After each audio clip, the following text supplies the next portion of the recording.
Atlas's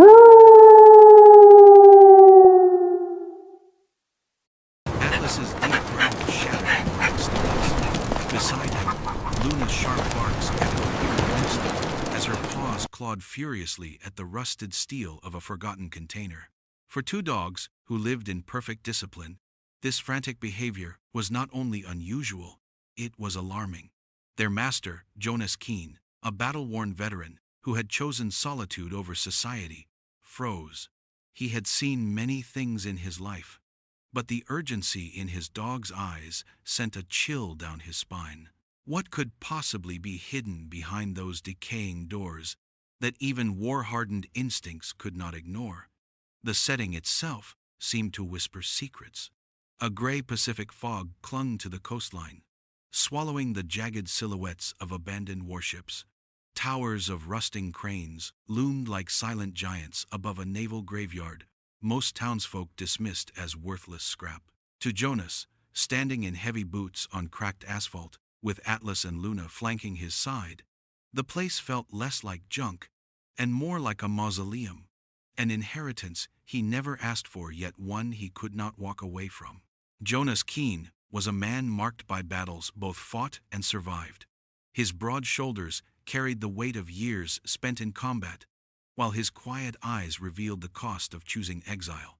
Atlas, a disciplined German shepherd with piercing amber eyes, was his protector. Luna, a spirited husky with a storm-gray coat, was his guide through silence. Together, they were all that Jonas had and all he trusted. But on this day, something far greater was stirring. Behind the rust, behind the silence, behind his dog's frantic cries, lay a secret that could shatter everything Jonas thought he knew. Today, let's join Jonas Keene, Atlas, and Luna as they uncover the truth buried in this so-called graveyard. And if this mystery already grips your heart, we'd love for you to subscribe and follow along, because what they find next will leave you breathless. Atlas's paw scraped against the steel, again sending a harsh screech through the fog. The sound vibrated in Jonas Keene's chest, sharper than the crack of distant thunder. Luna's blue eyes locked on him, urgent, pleading, as if demanding he act. Jonas gripped the cold edge of the container, his calloused fingers brushing over layers of rust, paint chipped and curling like old scabs. He had seen his dogs alert before, but never like this. Atlas, the steady sentinel who never disobeyed, was breaking discipline, and Luna, usually playful, even in tense moments, was bristling with alarm. Something inside that steel box had drawn them both into a frenzy. Jonas's stomach tightened. It wasn't just a raccoon or a stray animal. His instincts, sharpened by years of war, whispered that this was different. He stepped back, surveying the yard around him. The naval graveyard sprawled like a skeleton across the coast, towers of rusted cranes and hulking ship carcasses looming over the cracked pavement. Locals had called it worthless, a heap of metal abandoned to time and salt air. But Jonas knew the way the dogs pressed their bodies to that one container, the way they barked as if trying to shake the silence of the entire yard, meant there was something more. He wiped the back of his hand across his brow, tasting the salt of sweat mixed with sea air. The question rose in his mind and hung heavy. What was locked behind these doors? Atlas barked once, a sharp command of his own, then scratched harder, his nails sparking against the steel. Jonas crouched down, placing a hand on the shepherd's strong shoulder, feeling the ripple of tense muscle under his fur. "Easy, boy," he murmured, though his voice betrayed unease. Luna whined, pawing at the seam where two heavy doors met. Her breath fogged against the metal, as if she were trying to warm a lock frozen not by winter, but by decades of neglect. Jonas leaned closer, his eyes narrowing at faint marks buried beneath the rust. At first glance it looked like nothing, just the corroded skin of a forgotten relic. But when he scraped his thumbnail along the surface, flakes of paint peeled away to reveal a line too straight to be accidental. He rubbed harder. An etched curve appeared, then the faint outline of an anchor entwined with a compass rose. His chest tightened. That was no military stencil. That was personal. Someone had carved it here for a reason. His dogs had led him straight to it. He sat back on his heels, staring at the symbol the fog curling low around him. The town had said this place was a boneyard, but suddenly it didn't feel like junk. It felt alive, charged with something waiting to be uncovered. Atlas pressed his nose into Jonas's palm, his amber eyes burning with the same unspoken question that now consumed his master. Luna paced in a tight circle, restless, her fur damp from the mist. Jonas could almost hear the voices of old comrades, echoing in his head the lessons drilled into him in foxholes and barracks. Trust your instincts, trust your brothers, trust the signs that others ignore. He rose his boots, grinding against gravel, and glanced over the rows of containers, stretching like soldiers lined in formation. Why this one? What made B-14 stamped faintly above the etching different from all the others? The thought gnawed at him. He remembered the lawyer's letter, the formal words that named him sole heir to this yard, the final gift from a man he once called commander. At the time, it felt like a burden, an unwanted chain to his past. Now it felt like a summons.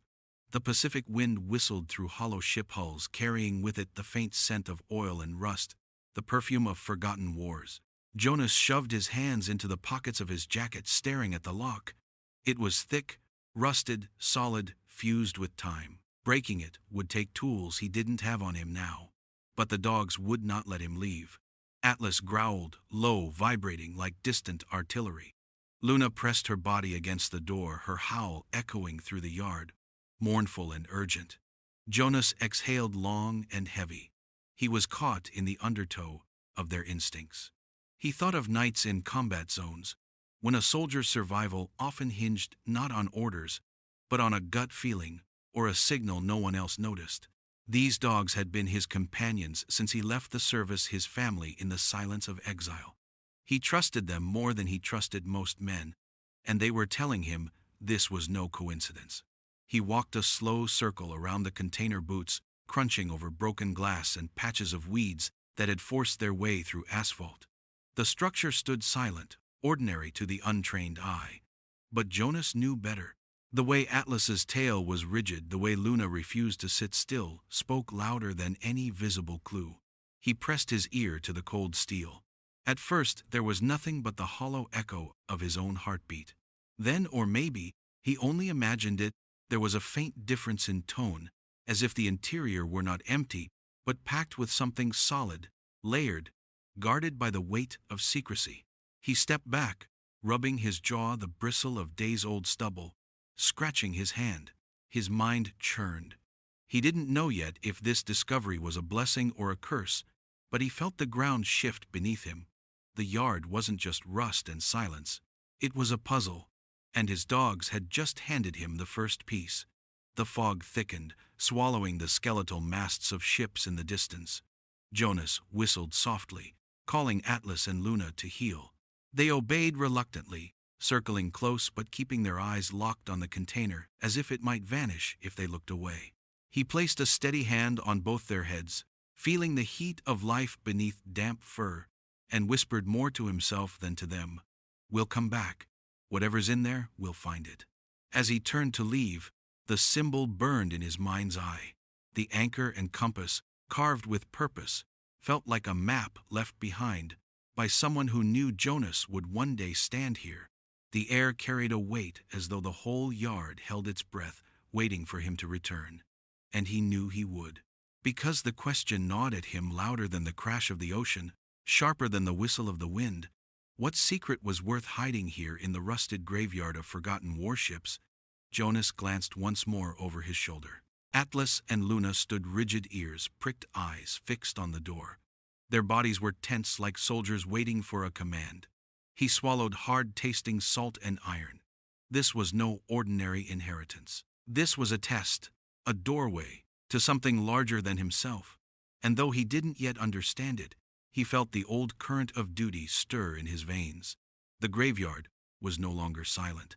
It had spoken through his dogs, through the etched mark, through the unease crawling beneath his skin. Jonas tightened his coat against the cold mist and guided Atlas and Luna back toward the truck, but his mind remained chained to that container.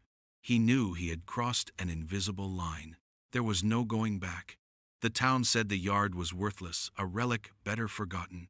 But Jonas Keene knew deep down that inside those rusted walls lay a secret waiting to change everything.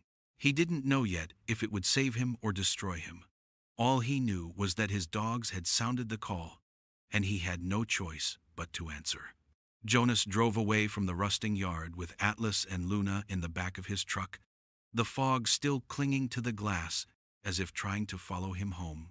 His hands were steady on the wheel, but his mind replayed the dog's strange behavior again and again. The sound of Atlas's claws grinding against steel, the mournful howl of Luna, it was burned into him. He had promised them they would return, and he knew that promise was as binding as any oath he had taken in the service. But for now, the road led him back to the only place he could call his own, a weather-beaten cabin perched above the cliffs of the Oregon coast. The cabin had been his refuge for nearly a decade, a place to disappear from the world. Wind battered the shingles, salt gnawed at the wood, and the sea was a constant percussion below. Jonas had chosen this life deliberately. After years of war zones and commands shouted over gunfire, he wanted silence. The cabin offered it. Its single stone hearth gave him warmth. Its narrow porch overlooked endless gray water, and its isolation promised he would never again wake to another man's orders. Most nights the only sound was the crackle of fire and the breathing of the two dogs sprawled on the floorboards. For Jonas, that had been enough. Atlas had been the first to arrive in his life, a disciplined German shepherd pup, given to him by an old comrade who said Jonas needed a reason to keep living. Atlas grew into a fortress of muscle and obedience, his amber eyes reflecting the same vigilance Jonas once carried in uniform. Luna came later, rescued from the roadside on a storm-lashed night, her fur matted, her ribs sharp under her skin. She was everything. Atlas was not spirited, mischievous, unpredictable, but somehow her presence completed the balance. Together they became more than pets. They were his unit, his family, the only souls Jonas trusted to share his silence. He often thought back to the day the letter came, a day that shattered his routine as completely as an explosion. The mail carrier's truck had rumbled up the gravel path, a rare interruption. Among the bills and advertisements lay one envelope heavier than the rest, its cream paper stamped with a law firm's insignia. Jonas's pulse had quickened the moment he saw it. Lawyers meant entanglements, obligations, ties he had spent years severing.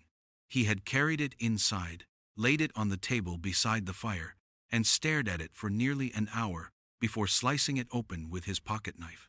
The words had been formal, impersonal, but the name leapt off the page like a detonation: Sergeant Elias Vance.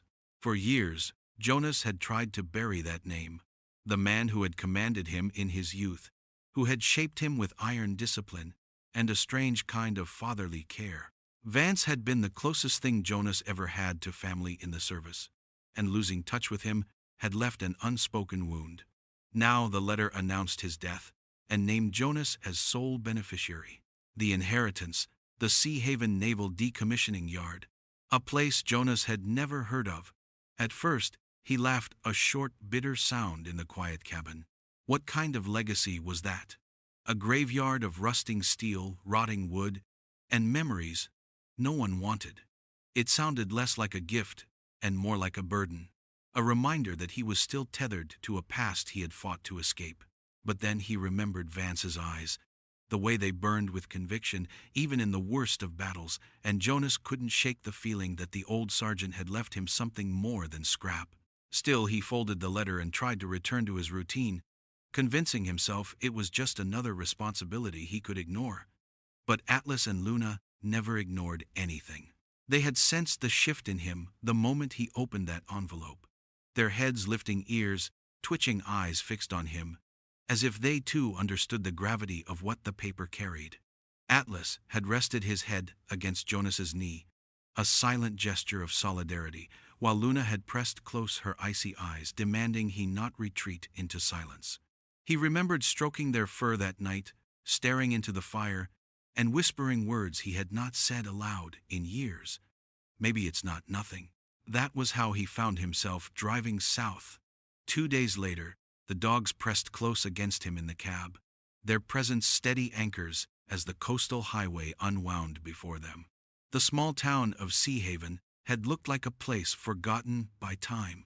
Salt-eaten storefronts, fishermen hunched in the cold, the air thick with diesel and brine. He had stopped at a diner where a waitress with tired eyes called the property the boneyard. Worthless, she said, nothing but decay. Her words had echoed as he reached the gates of the yard. Worthless. That was what they all thought.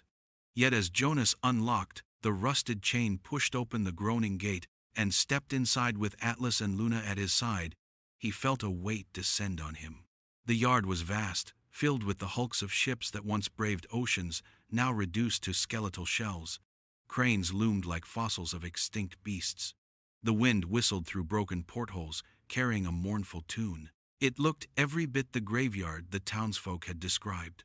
And yet, standing there, Jonas felt something stir inside him, an echo of duty, of unfinished purpose. Atlas had stood tall, ears pricked, scanning the horizon as though guarding sacred ground. Luna's paws shifted restlessly, her nose twitching at scents carried by the sea wind. Jonas could not explain it, but he felt it too. This place mattered. It was not just scrap. It was something more, something hidden beneath the layers of rust and silence. And then came the moment that shattered all doubt, the dog's frantic discovery of the container etched with an anchor and compass. That was no random scratching, no coincidence. Atlas and Luna had zeroed in on something Jonas's eyes alone would have missed. As he traced the lines of that hidden symbol with his fingertips, the memory of Vance's unwavering gaze seared through him. Vance never wasted energy on meaningless gestures. If his hand was in this, it was deliberate. Driving home after that discovery, Jonas could no longer pretend the inheritance was worthless. The graveyard had called to his dogs, and through them, to him. He remembered the waitress's dismissive tone from the locals' smirks. They saw only rust. But Jonas felt the truth pressing against him. Something valuable, something dangerous was buried here. What others dismissed as useless might hold the very thing that could change his life, and perhaps history itself. Back at his cabin, Jonas poured himself a cup of black coffee and sat by the fire, the letter unfolded once more on the table. Atlas lay at his feet, his steady breathing, a reminder of loyalty that never wavered. Luna curled nearby, her fur catching the glow of the flames, her eyes flicking up at him with restless energy. He looked at them both, his hand absently stroking Atlas's broad head, and spoke into the silence. If Vance wanted me to find this, there's a reason, and we're going to see it through. The words hung in the air, transforming the cabin's silence into something heavier. He felt the pull of the yard as surely as the tide pulled at the cliffs. Whatever secret was hidden in those rusted walls, he was now part of it. And with Atlas and Luna as his sentinels, he would return. Because worthless or not, the graveyard held a truth waiting to be revealed. And Jonas Keene was no longer a man content to ignore it. The next morning dawned heavy with fog, the kind that seemed to smother every sound and blur every outline of the Oregon coast. Jonas Keene drove his weathered pickup slowly down the winding road toward Sea Haven. The dogs pressed close beside him in the cab. Atlas sat tall and rigid, his amber eyes fixed on the shifting gray beyond the windshield, while Luna's restless energy showed in the way she leaned against the door, nose twitching at the salt-heavy air seeping through the cracked window. Jonas had slept little. The image of that symbol, half buried under rust, refused to leave his mind. Anchor, compass. It had burned behind his eyelids all night, whispering of a truth Vance had wanted him to find. When he reached town, the same tired buildings and salt-stained windows greeted him. He stopped at the small diner again, not so much for food as to test the air of the locals. Inside, the smell of grease and burnt coffee wrapped around him, and the conversations hushed when he entered. He was a stranger, still a veteran, with shadows in his eyes, and the fact that he had inherited the naval yard had spread faster than the morning tide. The waitress, Sarah, approached with her tired smile. "You're the one that took the boneyard, aren't you?" she asked. Jonas met her gaze and nodded once. Her smile faltered, and she poured the coffee with a sigh. "It's nothing but a pile of rust, mister. Always has been. That place—'ll eat you alive if you waste your time on it." The words carried weight not just as gossip, but as a warning shaped by years of neglect and disappointment. Jonas said nothing. He had no patience for rumors, but her words lingered as he left a few bills on the counter and returned to the truck. Rust, worthless boneyard. Everyone in Sea Haven seemed determined to paint the place as a curse, a graveyard better forgotten. But Atlas and Luna hadn't seen Rust. They had seen something else, and Jonas trusted them more than he trusted strangers. The drive from the diner to the yard was short, but the air thickened with unease. As he approached the chain-link fence, topped with barbed wire, he unlocked the gate with the heavy key the lawyer had given him, the groan of the rusted hinges echoing into the mist like a reluctant sigh. As he stepped inside with the dogs close at his heels, the silence pressed down hard. The ships loomed like corpses, hulking shadows, with hulls scarred by time cranes, jutting into the fog like the bones of giants. The air smelled of salt and iron, of things buried too long. Jonas's boots crunched against the cracked asphalt, each step drawing him deeper into a world forgotten by everyone but him. Atlas trotted steadily at his side, ears high, body alert, his presence as steady as any soldier Jonas had served with. Luna moved ahead, her paws light on the ground, her nose darting as if chasing scents invisible to her companions. Jonas let them lead, his eyes sweeping the skeletal outlines of the yard, his thoughts haunted by the waitress's words. Worthless. Rust. But his gut told him otherwise. Vance had not been a man to waste gestures. If he had left this place in Jonas's care, it was because there was something worth guarding. They passed the carcass of a destroyer, its deck guns still pointed uselessly at the sky. Then a row of submarines lying like beached leviathans, their hulls pitted and scarred. The sound of gulls overhead carried through the fog, sharp and lonely. Then, without warning, Atlas stopped. His muscles stiffened, his ears thrust forward, and a low growl rumbled in his chest. Luna froze too, then darted toward a cluster of containers stacked in uneven rows. Jonas's pulse quickened. He followed them deeper into the maze of steel, each step heavier than the last. Atlas led him to one container in the middle of the row, indistinguishable at first glance from the dozens around it. Its olive paint was faded, its metal sides streaked with rust. But Atlas pressed his body close to it, nose working furiously, growls deepening with each breath. Luna circled to the other side and began to paw at the seam of the doors, barking once sharp and urgent. Jonas stepped forward, running his hands across the cold metal. It vibrated faintly under Atlas's paws, as if the dog's urgency carried into the steel itself. Easy, Jonas muttered, though his own voice trembled. He scanned the surface until his eyes caught on a section near the lock. At first it seemed like nothing more than scratches, but then he saw the curves, faint and deliberate, beneath layers of grime. He pulled out his knife and began to scrape away the paint. Flakes fell to the ground, revealing a symbol etched directly into the steel. An anchor. A compass rose. Lines sharp, precise, carved by a hand that had meant for them to last. Jonas's breath caught. He ran his thumb across the symbol, feeling the depth of the engraving. This wasn't the work of time or accident, it was intentional, hidden in plain sight. The fog pressed closer, thick and damp, as if it too leaned in to watch. Atlas sat back on his haunches, eyes fixed on Jonas, his duty fulfilled. Luna let out a soft whine, pacing impatient for him to understand. The waitress had called it worthless. The town had dismissed it as scrap. But Jonas knew now they were wrong. This container was not just another rusting relic. It was marked. It was chosen. And his dogs had led him straight to it. He traced the anchor again, the compass points, radiating outward. A shiver traveled down his spine. Symbols like this were not for decoration. They were messages, signs, for those who knew how to read them. His mind drifted back to Vance, the commander, who had taught him that nothing was ever left to chance, that even the smallest mark could mean survival. If Vance had placed this here, it was a key, a doorway to something more. Jonas stepped back, looking at the endless rows of steel boxes stretching into the fog. To any other eye, they were all the same, interchangeable, forgotten. But this one carried a secret.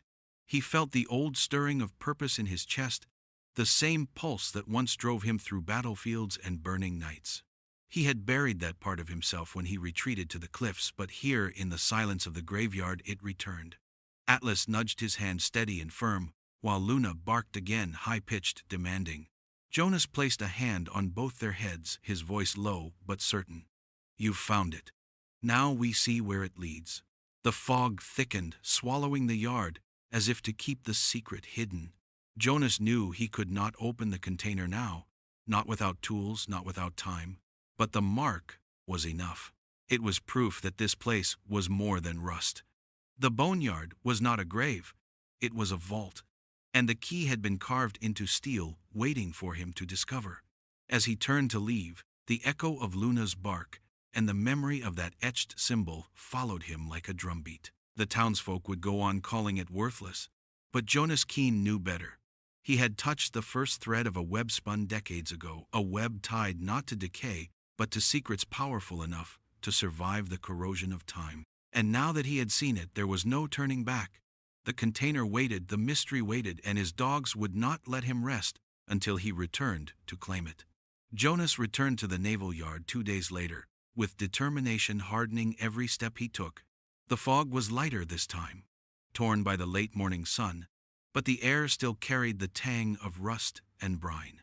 Atlas walked stiff and alert at his side, every muscle coiled with focus, while Luna bounded a few paces ahead, restless and eager. They had not forgotten the marked container, and neither had he. For 2 nights the image of the anchor and compass had haunted him, drawing him back here with a force he could not resist. The padlock and crossbar still sealed the steel doors shut, corroded by decades of neglect. But Jonas had brought the tools of persistence, a crowbar, bolt cutters, and the steady hands of a man who had broken more stubborn barriers in war than he could count. The fight with the lock was long and brutal. The rust resisted him, as though the yard itself did not wish to give up its secret.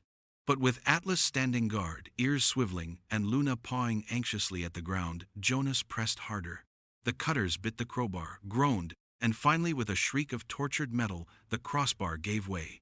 The heavy doors creaked open, with a sound like the groan of something ancient being disturbed. Stale air spilled out, cool and dry, smelling faintly of canvas, oilcloth, and time. Inside was not chaos. It was order, deliberate and methodical. Crates and lockers were stacked with military precision, each stenciled with names, cities, and the faint anchor and compass mark. Jonas stepped inside, his boots echoing on the steel floor, his heart pounding against his ribs. He lifted the lid from one crate, prying the nails free with the crowbar, and peeled back the yellowed oilcloth within. What he uncovered froze him in place. A framed painting of a sunlit meadow, brushstrokes delicate and sure. Next, a box lined with velvet, containing silver jewelry, each piece gleaming despite the decades. And beneath them, a packet of brittle letters, tied with ribbon, written in a hand trembling with love and urgency. On top lay a photograph of a smiling family, a man, a woman, 2 children, captured forever before their lives were torn apart. Jonas held the photograph with trembling hands. These weren't relics of battle. These were fragments of lives, voices, and faces, preserved against oblivion. He set the photo down reverently, his chest heavy. Vance had not left him a junkyard.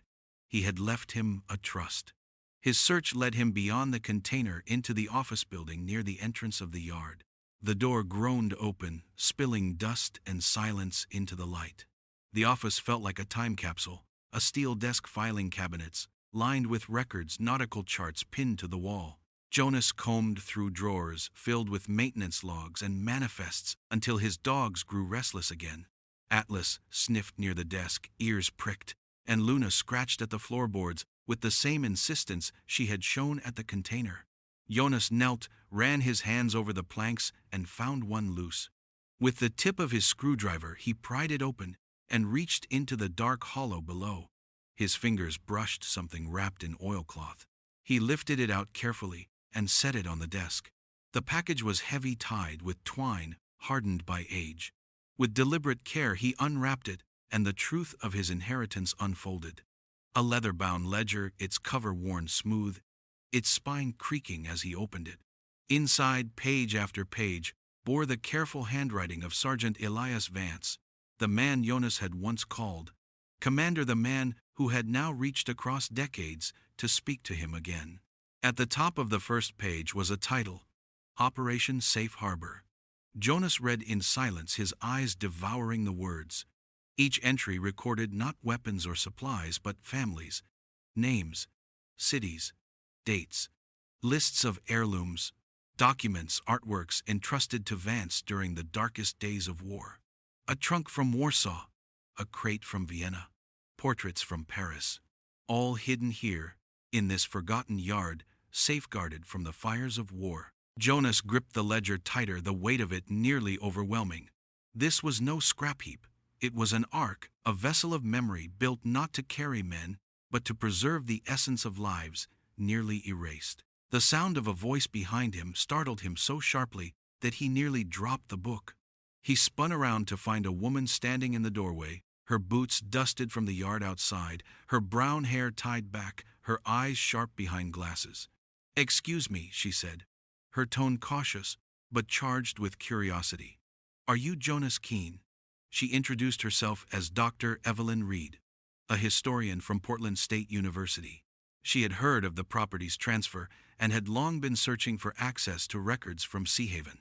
Jonas hesitated, weighing trust against instinct, but the way her eyes lit at the sight of the ledger told him she was no opportunist. She was here for the truth. Reluctantly, he handed the book across. Evelyn's breath caught as she scanned the pages, her fingers trembling. "This is extraordinary," she whispered. "We always thought it was myth. Operation Safe Harbor, it was whispered about in archives, but no one ever found proof." Together they pored over the ledger. Jonas read with soldiers' discipline, Evelyn with scholars' hunger. Page after page the scope widened. This was not one family's story, but dozens, hundreds. Paintings, letters, documents, artifacts, all entrusted to Vance, all hidden here. Evelyn's eyes filled with tears as she traced the lines of Vance's handwriting. "He wasn't just your commander," she said softly. "He was a guardian. He saved history when the world was trying to erase it." Jonas looked around the office at the dust and silence, at Atlas, lying patiently by the door, and Luna pacing with quiet energy. For years, he had thought his life reduced to solitude and survival. But now, holding the ledger, he felt a weight heavier than any pack he had carried in uniform. Responsibility, honor, a mission not of war but of remembrance. They returned to the container together, Evelyn's flashlight cutting through the dim interior. She gasped as they examined crate after crate, uncovering treasures that had outlasted war and exile. Portraits of families long scattered. Jewelry once worn in halls, now reduced to ashes. Journals written in fading inkwords that had survived only because Vance believed they should. Jonas watched her reaction, the reverence, the grief, the awe, and felt the truth settle in his bones. The town had called it a boneyard. Worthless. But as Jonas replaced the lid on a crate and looked at the faces in an old photograph, he understood the opposite. This was a vault of humanity. The rusting ships and crumbling cranes had hidden a treasure greater than gold, memory, culture, the evidence of lives nearly consumed by history's darkest fire. Atlas shifted beside him, his steady gaze fixed on Jonas, as if to say the mission was clear. Luna nosed at another crate, eager for them to continue. Jonas laid a hand on each of their heads and exhaled slowly. "It's not worthless," he said, voice low but sure. "It never was." Evelyn met his eyes, her own filled with determination. "Then we have to protect it," she said. Jonas closed the heavy doors of the container, the symbol of the anchor and compass gleaming faintly under the flashlight's beam. He knew the secret would not stay hidden forever. But for now the legacy was safe, and the first step of his new duty had begun. What had been dismissed as a graveyard of rust was in truth a sanctuary of memory. And Jonas Keene, with his loyal dogs and the scholar at his side, had been chosen to guard it. Jonas had barely begun to grasp the scale of what lay hidden in the Seahaven yard when the outside world came crashing in. Word traveled faster than he could have imagined. Perhaps it was the historian Evelyn who had mentioned her discovery to a colleague she thought trustworthy. Or perhaps the town itself, hungry for gossip, had whispered rumors about the veteran and his two dogs, uncovering something valuable in the rusting graveyard. However it spread, it brought with it men who had no reverence for history, men who smelled profit where Jonas and Evelyn saw memory.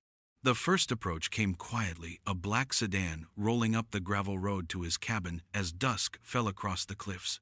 Two men in suits stepped out, their polished shoes absurd against the mud. Their smiles were thin, their eyes sharp with calculation.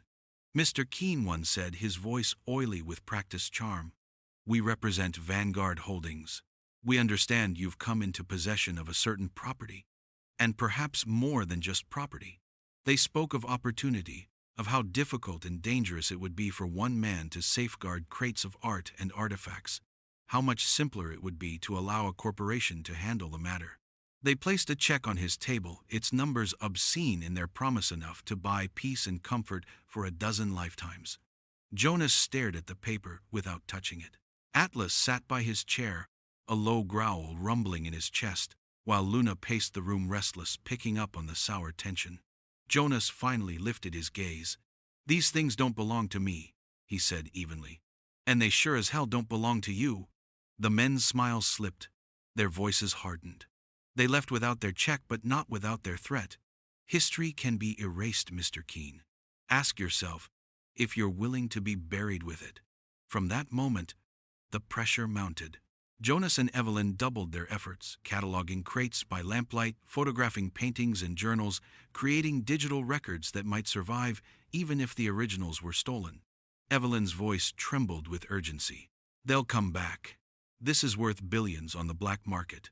Families might see justice, but to men like them, justice is just another thing for sale." Jonas felt the weight of Vance's ledger heavier each day. The words of the commander echoing through time, "Protect what others would destroy." The confrontation came sooner than expected. One night, as Jonas and Evelyn worked in the office, Atlas lifted his head, ears pricking, and let out a warning bark. Luna followed with a sharp, high-pitched alarm. Jonas killed the light and listened. Engines. Doors slamming. Boots crunching on gravel. He moved to the window and saw flashlights cutting through the fogmen fanning out across the yard. Vanguard Holdings had dropped the pretense of negotiations. They were here to take what they wanted. Jonas moved quickly, checking the revolver he kept locked in his desk, then kneeling to give Atlas and Luna their silent commands. Atlas' bristled teeth bared his body rigid with purpose. Luna's fur stood on end, her eyes flashing pale fire. Evelyn looked at Jonas, fear mingling with defiance. "We can't let them take it." Jonas nodded once. "Then we don't." The intruders reached the container with the anchor and compass symbol, their voices carrying in the still night. Jonas stepped from the shadows, revolver in hand, his dogs flanking him like loyal sentries. "That doesn't belong to you," he said, his voice cold as steel. The leader, a broad man with a smirk carved into his face, laughed. "It doesn't belong to you either, soldier. Everything has a price." Jonas shook his head. "Not this. These are lives, memories, promises." The man's smirk twisted. "They're relics, dead weight, worthless except to those willing to pay. You're clinging to ghosts, Keene. Why not take the money and disappear back into your hole by the sea?" Atlas snarled, stepping forward, and the man's guards raised their weapons. Jonas's voice cut through the tension. "Because some things don't get sold." The standoff exploded in a blur of movement.